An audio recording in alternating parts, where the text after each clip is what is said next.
জোয়ারের পানি বেশি হওয়ায় ফসলি জমিতে উঠে যায়, আর ফসলি জমির আগাছা পচে মাছের অনেক সমস্যা হয়েছে।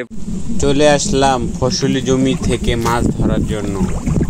মাছগুলা ধরতে কোনো সমস্যাই নেই, কারণ ফসলি জমিতে জোয়ারের পানি উঠে পানিগুলা নষ্ট হয়ে যায়, পরে মাছগুলা সমস্যা দেখা দিচ্ছে। এগুলা সম্পূর্ণ ভালো মাছ, খাওয়ার উপযোগী। আমরা আসছি মাছগুলা কুড়িয়ে নিতে। দেখতে পাচ্ছেন এগুলা সব পাইলা মাছ, অন্য কোনো মাছ নেই।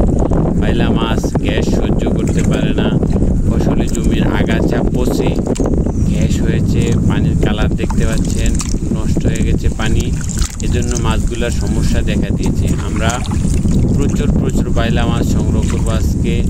আমাদের পুরো এলাকায় এরকম বাইলা মাছ আর বাইলা মাছ অভাব নেই। সব মাছগুলা সমস্যা দেখা দিয়েছে, এগুলা গ্রামবাসীরা উঠিয়ে নিতেছে। আজকে আমিও আসলাম উঠিয়ে নেওয়ার জন্য। যার যতগুলা ইচ্ছা ততগুলাই নিতে পারবে। শুধু আমাদের গ্রামই নয়, আমাদের আশেপাশে সব গ্রামই এরকম অবস্থা। কিছুদিন আগে আমাদের এলাকায় ব্যাপক বন্যা হয়েছে। এই বন্যার কারণে পুকুর থেকে মাছও চলে আসছে, সে মাছগুলোরও সমস্যা দেখা দিতেছে। কারণ পানি পুকুরে অথবা জমিতে যেখানেই মাছ থাকুক না কেন, পানি পরিষ্কার অবশ্যই জরুরি, কিন্তু পানিগুলা অপরিষ্কার থাকায় মাছগুলা সমস্যা দেখা দিতেছে।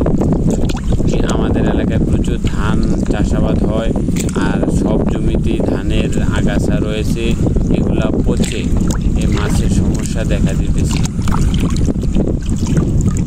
আমরা আজকে প্রচুর মাছ ধরেছি, সকালবেলা ধরেছি রুই মাছ আছে, আর এখন যে বিকেলবেলা ধরতেছি আমরা